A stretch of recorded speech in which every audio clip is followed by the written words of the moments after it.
لا حول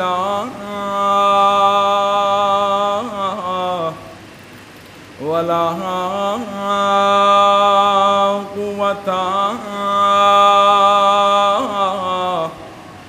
إلا بالله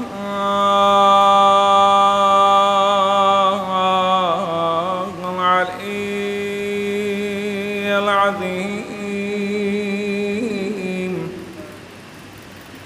أعوذ بالله من الشيطان الرجيم. بسم الله الرحمن الرحيم. الحمد لله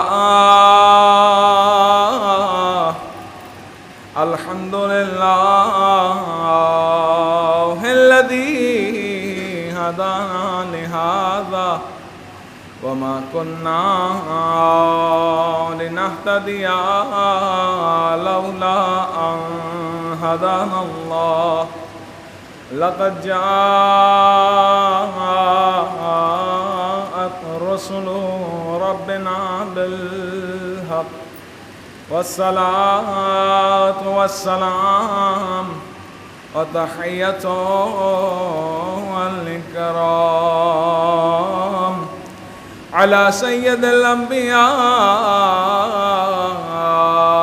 والمرسلين وأشرف الأولين والآخرين سيدنا ونبينا وشفيع ذنوبنا وطبيب قلوبنا مولانا ومقتدانا بالقاسم محمد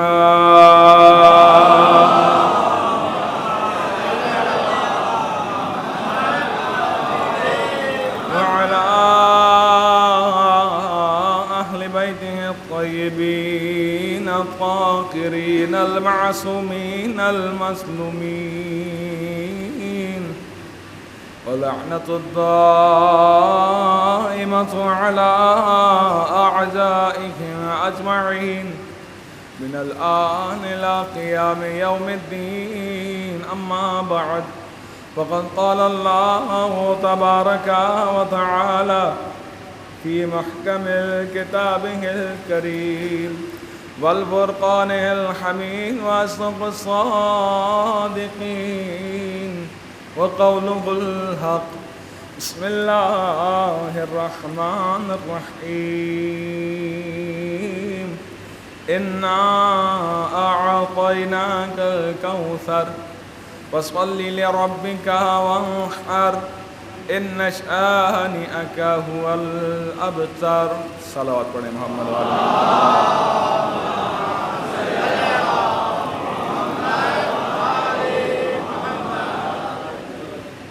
تمام تعریفیں اس ذات پروردگار کے لیے جو تمام عالمین کا رب ہے، جو تمام مخلوقات کا خالق ہے، جو ہم سب کا مالک ہے. وہی ہے جو لائق حمد و ثنا ہے. اسی کے قبضۂ قدرت میں ہم سب کی جان ہے. اسی کے حکم سے ہم اس دنیا میں آئے ہیں اور اسی کے بلانے پر اس دنیا سے لوٹ کر چلے جائیں گے. اور تمام درود و سلام اللہ کی ان مقدس ترین ہستیوں پر کہ جنہیں فقط انسانوں کے لیے ہی نہیں بلکہ عالمین کے لیے شمع ہدایت بنا کر بھیجا گیا ہے. عظمت اہل بیت علیہم السلام پر مل کر بآواز بلند صلوات پڑھیں.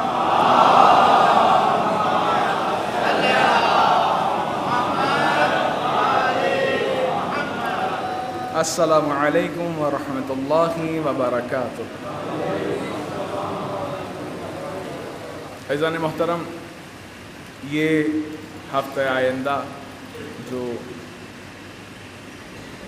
آنے والا ہفتہ انتہائی اہمیت کا حامل ہے کئی ایک مناسبتوں کی وجہ سے، جس میں 7 ذی الحج امام محمد باقر علیہ الصلوۃ والسلام کی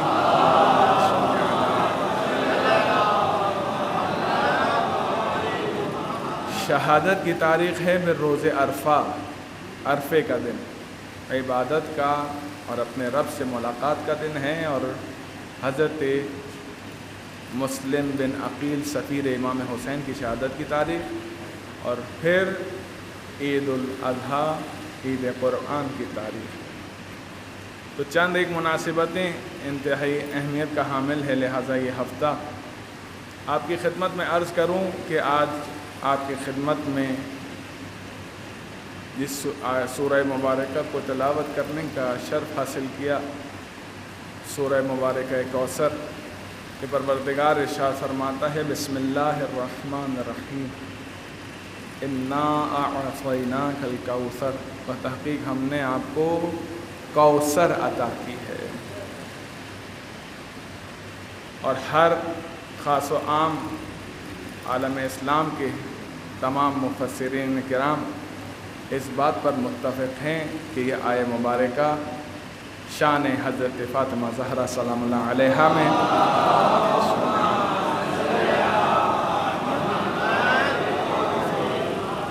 کہ نازل ہوئی ہے کہ ہم نے آپ کو کوثر یعنی کثیر اولاد فاطمہ زہرا کی صورت میں عطا کی ہے۔ جو لوگ کہتے ہیں بیٹا ہو بیٹا ہو بیٹا ہو، اللہ نے رسول اللہ کی جو نسل کا بڑھانے کا اہتمام کیا وہ بیٹی سے کیا ہے، بیٹے سے نہیں کیا۔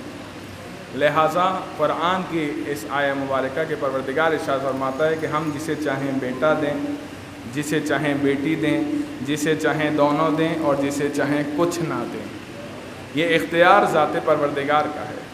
دنیا میں آنا، دنیا سے جانا، یہ انسان کا اپنا اختیار نہیں ہے، انسان کے اپنے اختیار میں نہیں ہے، یہ ذات پروردگار کا اختیار ہے۔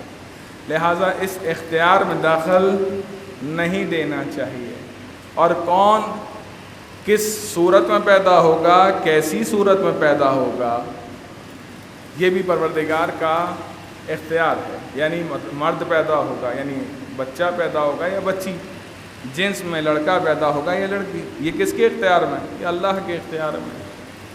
تو آج کے زمانے میں انتہائی اتنا ماڈرن دور ہے، جبکہ اتنے پڑھے لکھے لوگ ہیں، اتنا پڑھا لکھا معاشرہ، پھر بھی ہم اس مسئلے میں سنگینی دیکھتے ہیں کہ جس گھر میں اگر تسلسل سے 3-4 بیٹیاں ہو جائیں تو وہاں کی گھر کی خواتین اور بعض مرد حضرات اس عورت کو طعنے دیا کرتے ہیں کہ تم تو صرف بیٹی ہی پیدا کرتی ہو۔ بھائی اگر بیٹی یا بیٹا پیدا کرنا عورت کے اختیار میں ہوتا تو پھر مرد کی ضرورت کیا تھی اس دنیا میں؟ کیا ضرورت تھی؟ اگر اسی کا اختیار ہے دنیا میں اولاد کا لانا، نہیں، ایسا نہیں ہے۔ مرد اور عورت کے ملاپ سے دنیا میں اولاد آتی ہے۔ نسل انسانی کا بڑھانے کا سلسلہ تو خدا نے رکھا ہے، مرد اور عورت کے ملاپ ہے۔ تو اب جو پیدا ہوتا ہے یا ہوتی ہے یہ اللہ کا انتخاب ہے۔ اللہ جسے چاہے بیٹا دے، جسے چاہے بیٹی دے۔ اور اگر کسی کو بیٹیوں سے نواز رہا ہے تو اس کو خدا کا شکر ادا کرنا چاہیے، کیونکہ اللہ کے رسول حضرت محمد مصطفیٰ صلی اللہ علیہ وسلم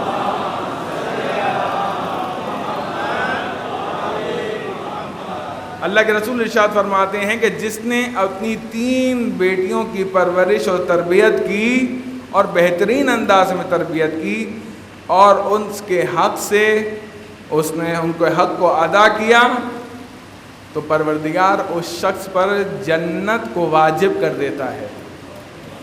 اگر کوئی شخص کہ جس کے ہاں 3 بیٹیاں ہوں اور وہ ان بیٹیوں کی شادی کر دے عزت کے ساتھ اور اس کی تربیت کرے بہترین انداز سے، تو پروردگار اس عمل کی بنیاد پر اس شخص کے گناہوں کو معاف کر دیتا ہے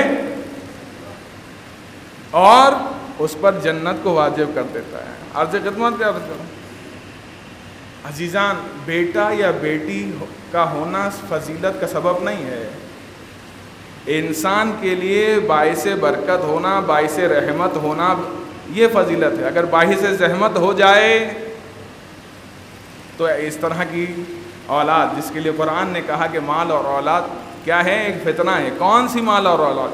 وہ مال اور اولاد کے جو تمہیں دنیا اور آخرت کے خسارے میں مبتلا کر دی۔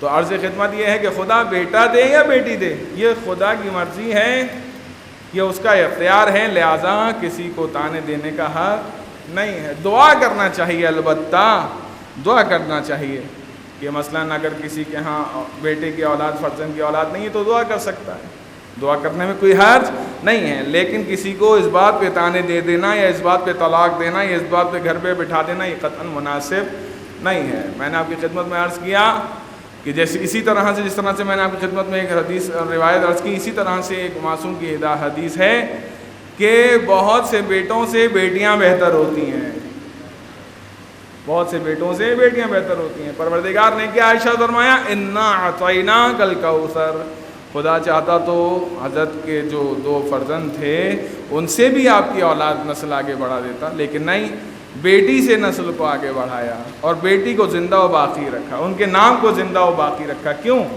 تاکہ یہ جو معاشرہ، اس زمانے میں بھی یہی تھا عربوں کے معاشرے میں کہ اگر بیٹیاں پیدا ہوتی تھیں تو ان کو زندہ دفنا دیا کرتے تھے مٹی کے نیچے۔ تو وہ لوگ کہ جو عورتوں پر کو تانے دیتے ہیں یا ان کے خاندان والوں کو تانے دیتے ہیں کہ یا ان کے خاندان کی عورتیں، یہ عورت فقط بچیاں ہی لڑکیاں پیدا کرتی ہے، تو ایسے لوگوں میں اور اس زمانے کے عرب جوہلا میں کوئی فرق نہیں ہے عزیزان، لہٰذا فرق ہونا چاہیے۔ جب رسول اللہ آ گئے تبلیغ دین کی اور اس کے بعد بیٹی کو اتنی عزت اور احترام دیا، وہ مقام و مرتبہ اپنی جگہ ہے بی بی سیدہ کونین کا، لیکن دنیا کو بتا دیا اور ساتھ میں یہ بھی ارشاد فرمایا کہ بیٹیاں رحمت ہوتی ہیں۔ کیوں؟ وما ارسلناک الا رحمۃ للعالمین، وہ رسول جو تمام عالمین کے لیے رحمت ہے، وہ یہ کہہ رہے ہیں کہ بیٹیاں رحمت ہوتی ہیں، یعنی سیدہ فاطمہ زہرا میرے لیے باعث رحمت ہے اور بیٹے رحمت ہوتے ہیں۔ رحمت پر حساب نہیں ہوگا، نعمت پر حساب ہوگا، لہذا بیٹیاں رحمت پروردگار ہیں، اس کے لیے پریشان ہونے کی ضرورت نہیں ہے۔ مل کر بآواز بلند صلوات پڑھ لیجئے۔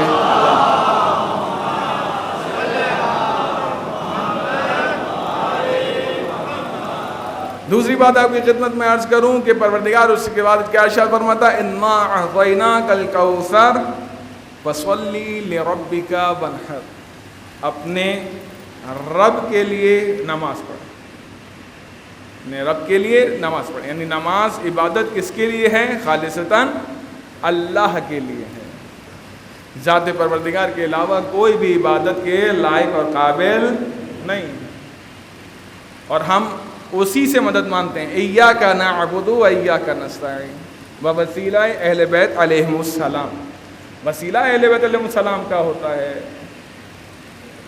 مشکل کشا اہل بیت علیہم السلام ہوتے ہیں، درست ہے نا؟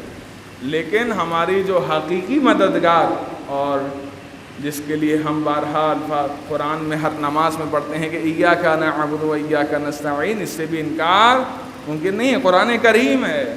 خدا نے ان کو وہ پاورز عطا کی ہیں کہ آپ کو یہ اتھارٹیز ہیں، آپ وہ اتھارٹی ہیں کہ آپ لوگوں کے لیے حلال مشکلات ہیں، لوگوں کے لیے مشکلات کو حل کرنے والے ہیں، اسی لیے ان میں سے بہت سے باب الحوائج ہیں، ہاں بہت سے ایسے ہیں کہ ایسے تو سارے باب الحوائج ہوتے ہیں لیکن کچھ خاص ہیں۔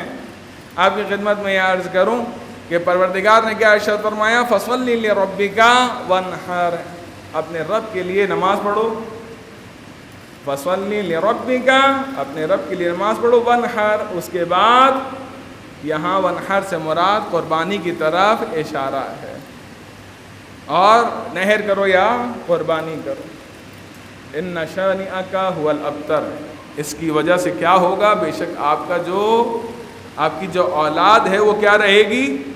ابتر رہے گی، ہاں یعنی اس کے اولاد نہیں ہوگی۔ اب سوال کرنے والے نے معصوم سے سوال کیا، مولا قرآن کی آیت تو یہ کہہ رہی کہ آپ کا دشمن ابتر ہے، بے اولاد رہے گا، اس کی نسل قطع رہے گی، لیکن ہم تو دیکھتے ہیں کہ آپ کو اور آپ کی اولاد کو اور آپ کے چاہنے والوں کو قتل کیا جا رہا ہے۔ تو مولا فرماتے ہیں کہ یہ اشارہ ہے ہمارے قائم کی طرف، کہ انشاءاللہ جب ہمارے قائم کا ظہور ہوگا پوری دنیا سے دشمنان اہل بیت اور دشمنان اسلام کا خاتمہ ہو جائے گا، یا تو اولاد علی ہوگی، اولاد علی و فاطمہ ہوگی، یا ان کے چاہنے والے ہوں گے۔ اللہ صلوات پڑھی محمد و آل محمد۔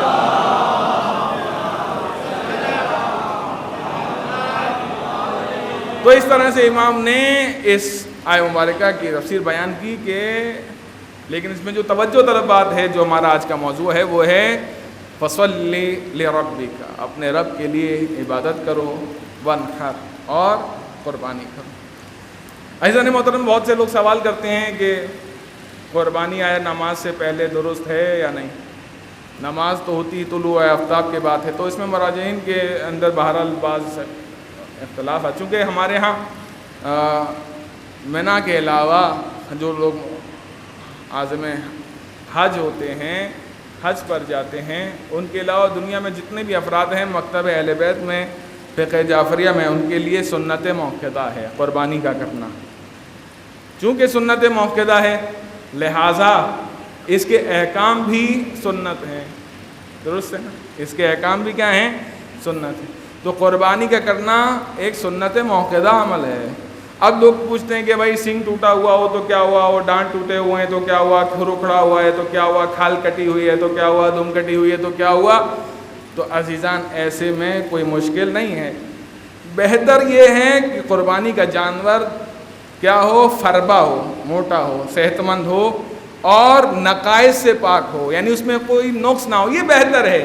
لیکن اگر کوئی حتیٰ کہ اگر آپ کو غیر خصی جانور نہیں مل رہا، خصی جانور کی بھی قربانی کر سکتے ہیں، شرعاً کوئی حرج نہیں ہے، لیکن میں عرض کر رہا ہوں کہ بہتر اور افضل کیا ہے کہ ایسے جانور کی قربانی کی جائے کہ جو کیا ہو، نفس سے پاک ہو۔ اب بعض ہمارے جو غیر ہیں، غیر شیعہ حضرات ہیں، ان کے ہاں تو ہو جاتی ہے قربانی خصی جانور کی، ہاں، تو ان کا مسئلہ جب کہ الگ ہے، ان کے ہاں وہ کہتے ہیں یہ فرض ہے، واجب ہے قربانی کرنا، اس کے باوجود وہ عیبدار، ویسے تو وہ چیک کرتے ہیں سینگ نہ ٹوٹا ہوا ہو، دم نہ کٹی ہوئی ہو، اور جو سب سے بڑا نقص ہے اس کی طرف سے نظر انداز کر دیتے ہیں اس کو۔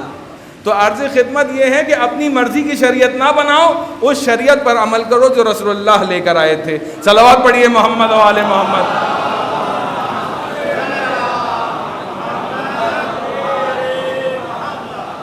عزیزان محترم، لہٰذا اس میں کوئی مشکلات نہیں ہے اگر مثلا آپ جانور لے کر آتے ہیں، اس کا کان کٹا ہوا ہے، سینگ ٹوٹا ہوا ہے یا اس طرح کی کوئی، کیونکہ استحباب ہے، مستحب ہے، پھر خود قربانی کے احکام بھی مستحب۔ ایک بڑا آپ کے لیے ایک چیز میں بینیفٹ عرض کروں کہ اگر کوئی شخص اپنے گھر میں بکرا لے کر آیا اور اس میں کوئی حصہ نہ ہو کسی کا، فرد واحد اپنی پوری رقم سے اس میں ڈال کر بکرا لے کر آئے، تو وہ اگر کسی بچے کا گھر میں یا خود اس شخص کا عقیقہ نہ ہوا ہو تو وہ عقیقے کی نیت بھی کر سکتا ہے۔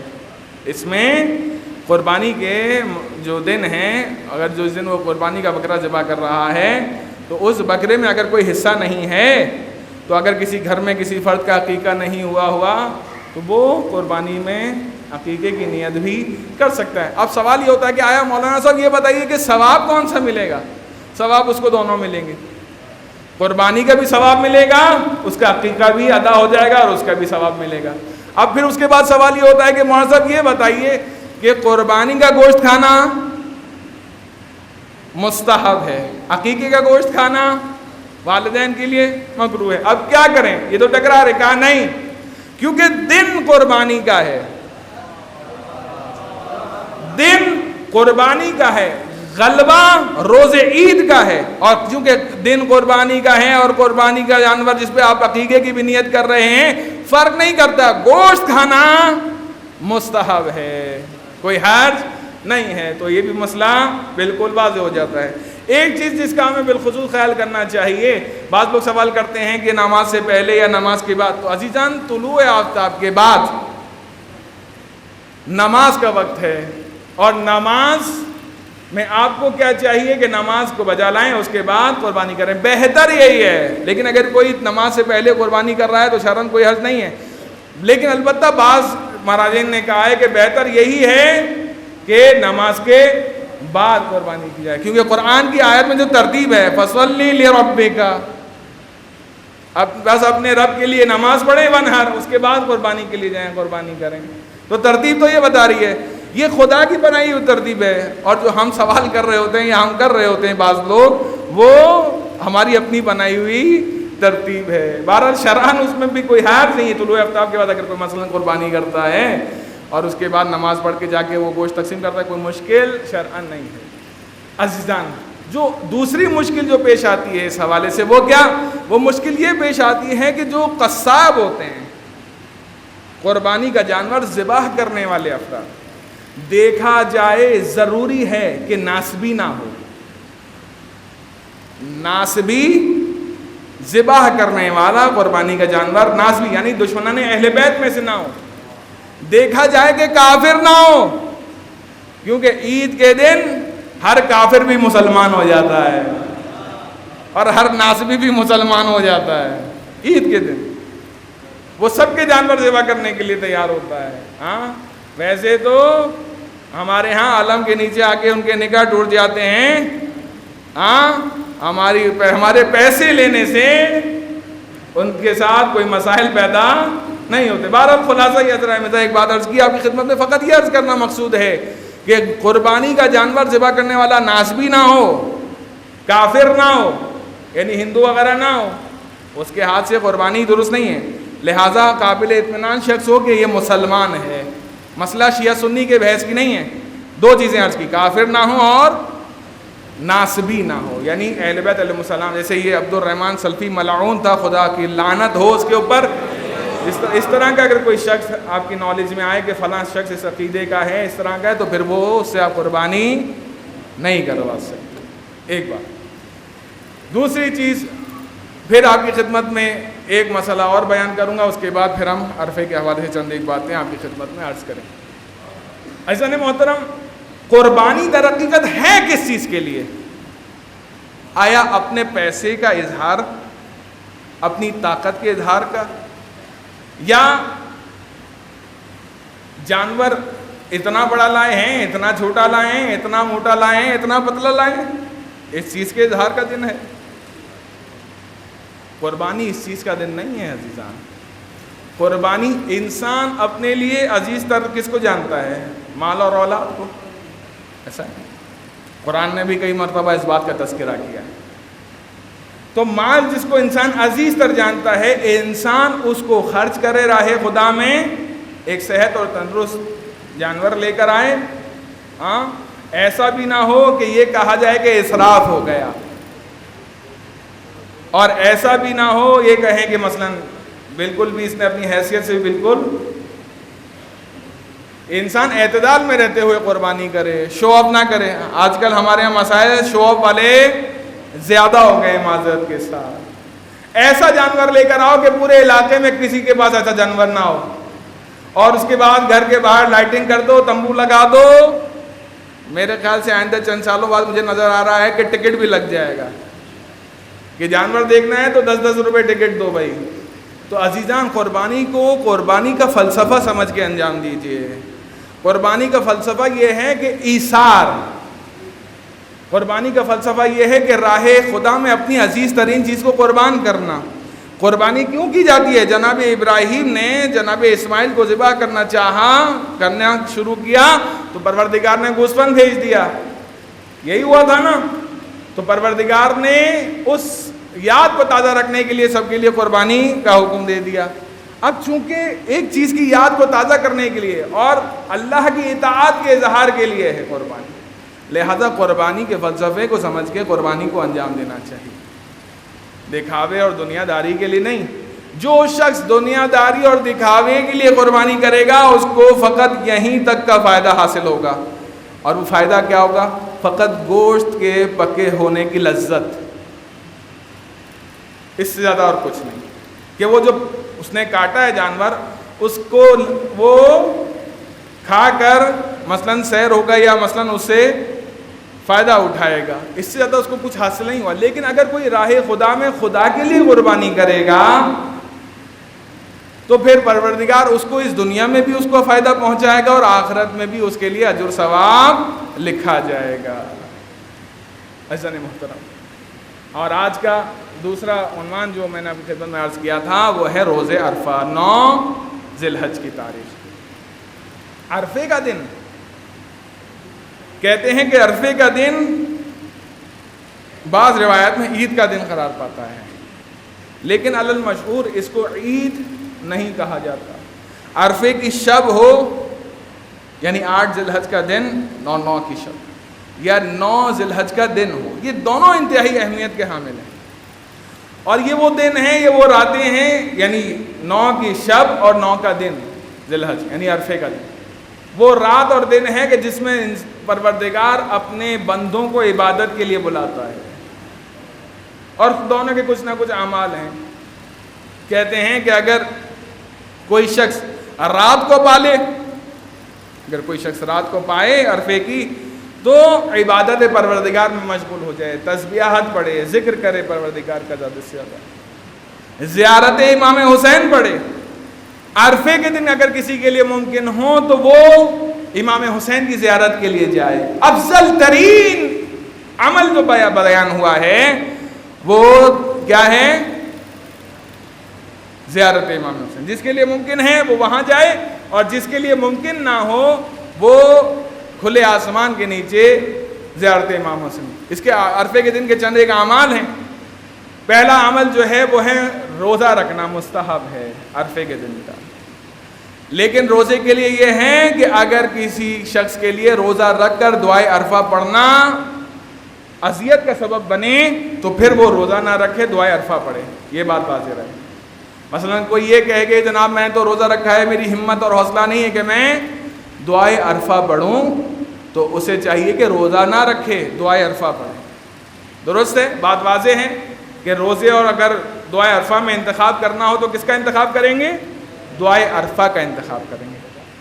دوسری چیز، غسل کرے گا، زیارت امام حسین پڑھے گا۔ زیارت امام حسین کے لیے ثواب کیا بیان ہوا ہے؟ بالخصوص اس شخص کے لیے کہ جو امام کے قبے کے نیچے عبادت کرتا ہے آج کے دن اور زیارت پڑھتا ہے، کہ 1000 حج اور 1000 عمرے اور اسی طرح کی دیگر عبادات کا 1000 سالوں کا عبادت کا ثواب پروردگار لکھتا ہے اس کے نام اعمال میں۔ اور روایت ہے کہ اس سے بڑھ کر ہی ملے گا چھٹے امام جعفر صادق علیہ الصلوۃ والسلام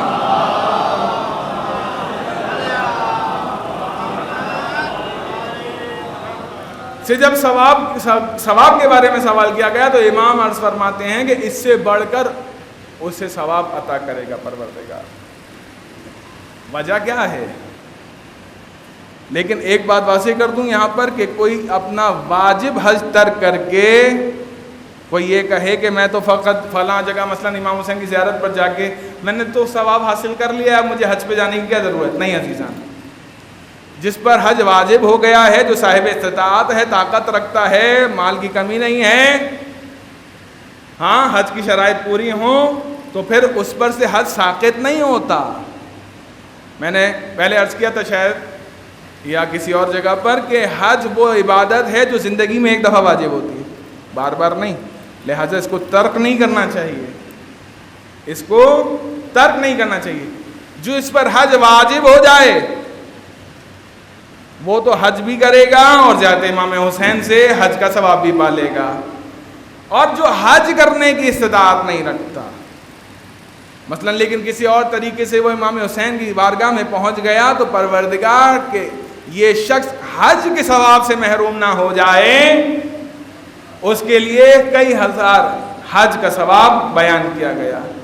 اور فقط یہی نہیں، یہ جو 10 دن ہیں، قبلہ استاد محترم محمد علی نقوی صاحب نے گزشتہ جمعہ عرض کیا تھا کہ وہ جو 2 رکعت نماز ہے جو مغرب عشاء کے درمیان پڑھی جاتی ہے، یہ بھی اسی لیے ہے، جیسا کہ استاد محترم نے بیان کیا کہ کوئی حج کے ثواب سے محروم نہ ہو جائے۔ یہ ان کے لیے جو استطاعت نہیں رکھتے کہ خدا چاہتا ہے کہ میرا کوئی نیک بندہ، میرا چاہنے والا اس ثواب سے محروم نہ ہو جائے۔ 170 سال کی عبادات کا ثواب رکھا ہے خدا نے اس عمل میں، روز عرفہ کے دن کے اعمال میں 170 سال کے اعمال کا ثواب۔ اور ساتھ میں آپ کی خدمت میں یہ عرض کروں روز عرفہ کے حوالے سے کہ 2 رکعت نماز ہے کہ جس میں پہلی رکعت میں سورہ الحمد کے بعد سورہ اخلاص اور دوسری رکعت میں سورہ الحمد کے بعد قل یا ایھا الکافرون سورہ کافرون کی تلاوت کرنی ہے۔ اس کے بعد پھر 4 رکعتی نماز ہے کہ جس میں ہر رکعت میں سورہ الحمد کے بعد 50 مرتبہ سورہ اخلاص کی تلاوت کرنی ہے۔ عزیزان، آپ کی خدمت میں یہ عرض کر رہا تھا میں کہ اس بات کی طرف متوجہ رہیں کہ یہ عبادات کیوں ہیں۔ جیسا کہ میں نے عرض کیا کہ خدا یہ چاہتا ہے کہ عرفے کے دن اور عید کے دن جس شخص کو میں نے دنیا میں بھیجا ہے اور اس کا مقصد حیات کیا ہے؟ عبادت پروردگار۔ لہذا خدا چاہتا ہے کہ ان خاص دنوں میں آپ خاص عبادات کو انجام دیں، قرب پروردگار کو اختیار کریں، اور وہ راستہ جو اہل بیت علیہ السلام نے بیان کیا ہے اس راستے پر چلتے ہوئے اپنے رب سے ملاقات کریں۔ دعا کرتے ہیں پالنے والے تجھے واسطہ محمد و آل محمد کا ہماری تمام تر عبادات کو اعمال کو اپنی بارگاہ میں قبول و مقبول فرما۔ پالنے والے تجھے واسطہ محمد و آل محمد کا تمام حاضرین نماز کی تمام شرعی حوائج کو اپنی بارگاہ میں قبول فرما۔ پروردگار ہماری عبادتوں کو، ہماری قربانیوں کو، ہمارے اعمال کو اپنی بارگاہ میں قبول فرما۔ اس کا بہترین اجر و ثواب ہمارے مرحومین کے نامہ اعمال میں بھی درج فرما۔ پالنے والے تجھے واسطہ محمد و آل محمد کا، تجھے واسطہ 4 معصوم علیہ السلام کا، دنیا میں جہاں کی مومنات آباد ہیں ان سب کی جان و مال، عزت و آبرو کی حفاظت فرما۔ دشمنان اہل بیت، دشمنان اسلام، دشمنان پاکستان کو نیست و نابود فرما۔ مقامات مقدسہ کی حفاظت فرما۔ پالنے والے تجھے واسطہ محمد و آل محمد کا اپنی آخری حجت ہم سب کے سرکار امام زمانہ کے جلدور فرما، ہمیں امام کے ادنا ترین غلاموں میں شمار فرما۔ بسم اللہ الرحمن الرحیم۔ قل هو الله احد الله الصمد لم يلد ولم يولد ولم يكن له كفوا احد۔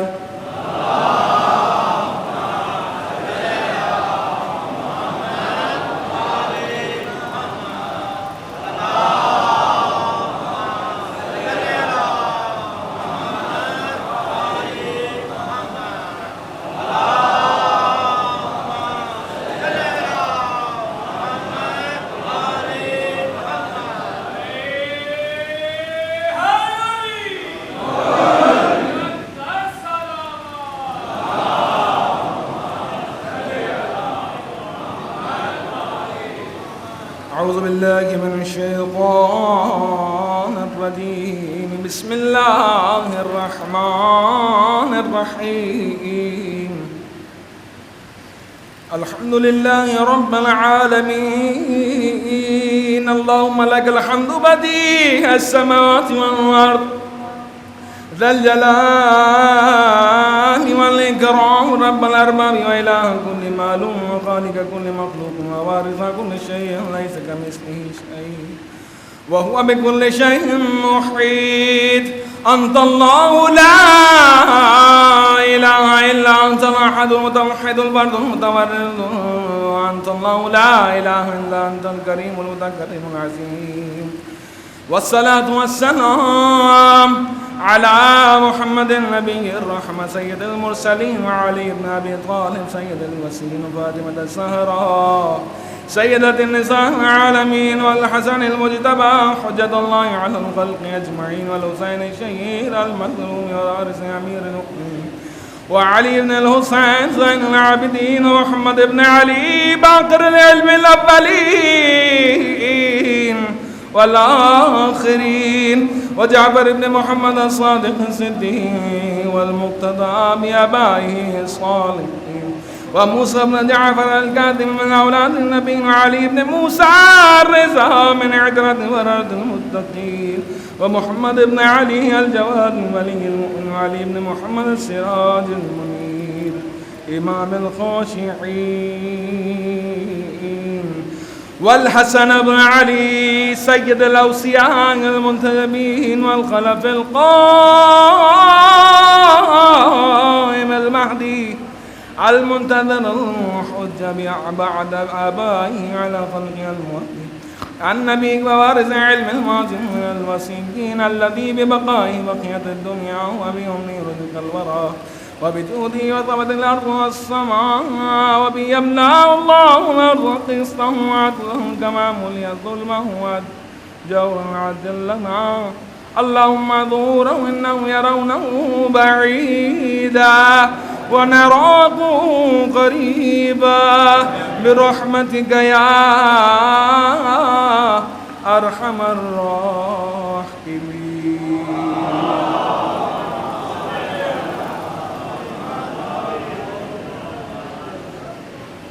اعوذ باللہ من الشیطان الرجیم بسم اللہ الرحمن الرحیم وبہ نستعین. تمام تعریف ہیں محمد و آل محمد کے خالق کے لیے اور تمام درود سلام محمد و آل محمد کی عظمت کے لیے. عزیزان محترم، آپ کی خدمت میں جیسا کہ میں نے خطبہ اولیٰ میں عرض کیا پہلے خطبے میں کہ آج کی چند ایک مناسبتیں ہیں، جس میں سے دو مناسبتیں جس میں انتہائی اختصار کے ساتھ کہ دامن وقت میں گنجائش نہیں ہے ان کا ذکر کر کے اپنی بات کو مکمل کر لوں گا کہ ایک سازر امام محمد باقر علیہ الصلوۃ والسلام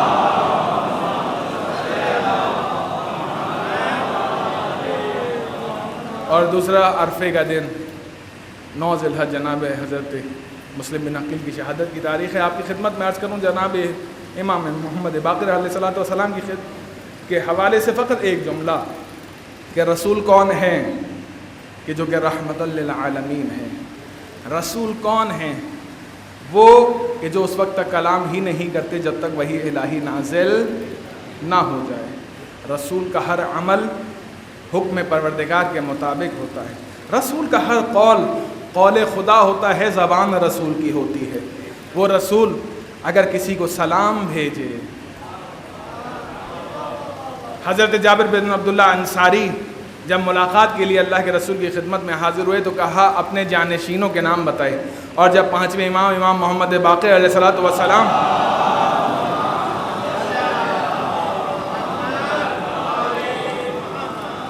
تک پہنچے تو اللہ کے رسول رک گئے اور رکنے کی بات کہا کہ اے جابر، یہ میرا پہلا فرزند میرے بعد ہوگا کہ جو میرا ہم نام ہوگا، جو میرے علوم کو زندہ کرے گا، اور وہ کہ جو علوم کے رازوں کو شگافتہ کرے گا، کہ جو رموز ہیں علوم کے اور جو حقیقت علم ہے، میرا بیٹا محمد باقر اس کو کیا کرے گا؟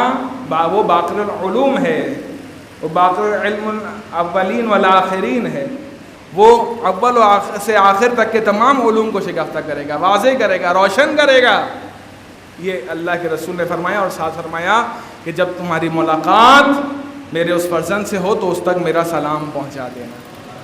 پوری دنیا کے مسلمان اللہ کے رسول پر کیا کرتے ہیں؟ ان اللہ و ملائکتہ یصلون علی النبی یا ایھا الذین آمنوا صلوا علیہ وسلموا تسلیما.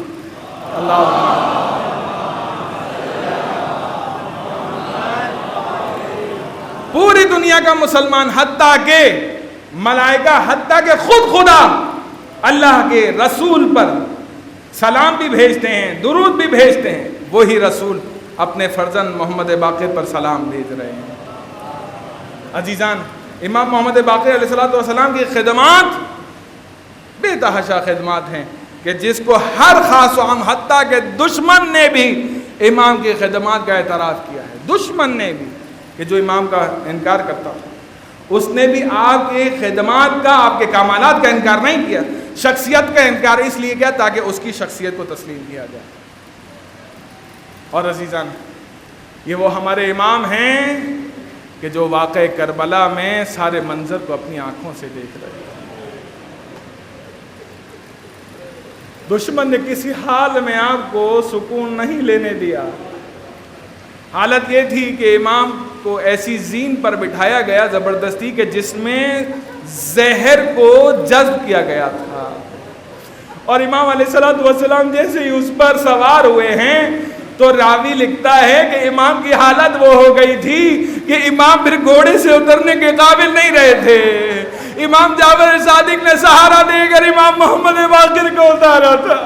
عزیزان، امام کا غسل و کفن کی نیت کی ہے. امام نے ایک عجیب وصیت کی ہے اپنے بیٹے امام جعفر صادق کو کہا اے جعفر دیکھو میرے بعد غسل و کفن تمہیں دینا ہے، اور اتنی رقم یعنی 800 درہم منا میں میرے فضائل و مناقب اور مصائب بیان کرنا، میرے اجداد کے فضائل و مصائب بیان کرنا۔ عزیزان، امام نے رسم ڈالی کہ کس طرح سے عزاداری کو برپا کرنا ہے۔ دشمن امام کو شہید کرنے کے باوجود بھی ان کو روک نہیں سکا ہے۔ عالم یہ ہے کہ امام کا جنازہ تیار کیا گیا، جو ہی امام کے جنازے کو لے کے جا رہے تھے، عجب نہیں، میرا دل کہتا ہے کہ امام نے کربلا کی طرف رخ کر کے کیا اے دادا حسین، ارے محمد باقر شرف اللہ ہے آپ کا جنازہ 3 دن تک دھوپ میں پڑا رہا، میرا جنازہ اس طرح شان سے اٹھایا جا رہا ہے۔ آزاداروں، امام نے ایک عجیب وصیت کی تھی اپنی امام جعفر زادی کو، کہا تھا بیٹا میرا جنازہ اٹھانا، پھر اس کے بعد کہا کہ بیٹا دیکھو یہ جو میری بیٹی ہے نا اس کو رونے نہیں دینا، میں کہوں گا مولا ایک اور بیٹی کربلا میں بھی دکھائی دیتی ہے جو بابا سے لپٹ کے کہہ رہی تھی بابا مجھے نہ چھوڑے جائیے۔ آزادارو، ایک اور بچی کا ذکر کروں، جب جناب مسلم کی شہادت کی خبر امام حسین کو ملی ہے نا، امام حسین نے جناب مسلم کی یتیموں کو اپنے سہنوں پر بٹھایا، ہاتھ سے دستے شفقت کو پھیرا، ان کے کانوں میں بالیاں پہنائی، دور سے سکینہ دیکھ رہی تھی، بابا یہ کیا کر رہے ہیں؟ کہا بیٹی ان کا بابا شہید ہو گیا ہے، جب کسی کا بابا مر جاتا ہے تو اس کے سر پہ شفقت سے ہاتھ پھیر دے، اس کو کوئی تحفہ دے دے۔ عجب نہیں سکینہ کو یاد آیا ہو جب سول سوار سے لگا رہا تھا۔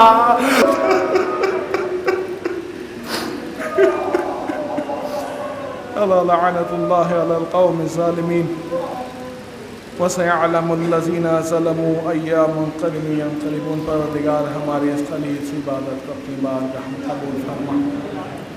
پالنے والے تجھے واسطہ محمد وآل محمد کا حاضرین ہے، دعا کی تمام شرع حوائج کو اپنی بارگاہ میں قبول فرما۔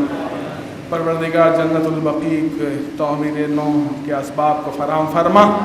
پروردگار تجھے واسطہ محمد وآل محمد کا مرنے سے پہلے تمام ائمہ علیہ السلام کی زیارات نصیب فرما، مرنے کے بعد قبر میں امام حسین کی شفاعت نصیب فرما۔ پروردگار تجھے واسطہ محمد و آل محمد اپنی آخری حجت کے ظہور میں عاجل فرما، ہمیں امام کے ادنا غلاموں میں شمار فرما۔ ان اللہ و ملائکتہ یصلون علی النبی یا ایھا الذین آمنوا صلوا علیہ وسلموا تسلیما۔